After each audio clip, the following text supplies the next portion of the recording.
শুরুতে জানতে চাই যে একাত্তর টেলিভিশনের এই 15তম বছরের যে যাত্রা এটি কেমন হওয়া উচিত, সরকারি বা গণমাধ্যমকে কতটুকু সমালোচনা করার সুযোগ দেবেন? আপনাকে ধন্যবাদ। প্রথমে আমি আন্তরিক শুভেচ্ছা অভিনন্দন জানাচ্ছি একাত্তর পরিবারকে, যারা আমরা ক্যামেরার সামনে দেখতে পাই বা যারা ক্যামেরার পিছন থেকে কাজ করে এই টোটাল সেট আপটাকে আমাদের জনগণের কাছে তুলে ধরেন। আমি সবাইকে আন্তরিক ধন্যবাদ শুভেচ্ছা জানাচ্ছি।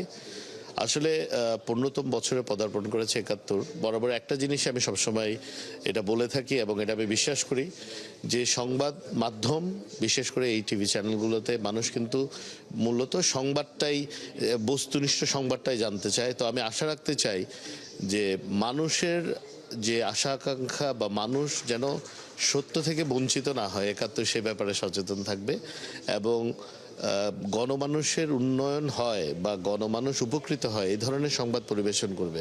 অনেক সময় আমরা এমন কিছু সংবাদ পরিবেশিত হতে দেখি, নট নেসেসারিলি একাত্তরে, দেখা যায় এই সংবাদটা আসলেই ওই প্রেক্ষাপটে মানুষের মধ্যে কিছুটা অস্থিতিশীলতা সৃষ্টি করতে চায়।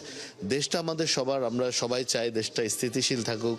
আমরা সুন্দরভাবে সকলকে নিয়ে যে আমাদের মাননীয় প্রধানমন্ত্রী জনাব তারেক রহমান এমপি মহোদয়ের নেতৃত্বে যে উন্নত, আত্মনির্ভর এবং স্বনির্ভর বাংলাদেশ যে গঠনের যে প্রত্যয় আমাদের আছে, সকলকে সাথে নিয়ে আমরা চাই সকল সংবাদ মাধ্যম, শুধু একাত্তর নয়, সকল সংবাদ মাধ্যম যেন আমাদের কাজের যৌক্তিক সমালোচনা অবশ্যই ওনারা করবেন যাতে আমরা সংশোধিত হতে পারি, কিন্তু দেশে যাতে কোনো ধরনের অস্থিতিশীলতা সৃষ্টি না হয় সেই ধরনের কন্টেন্ট প্রচারের থেকে আমরা নিজেরাই নিজেদেরকে বিরত রাখতে চাই।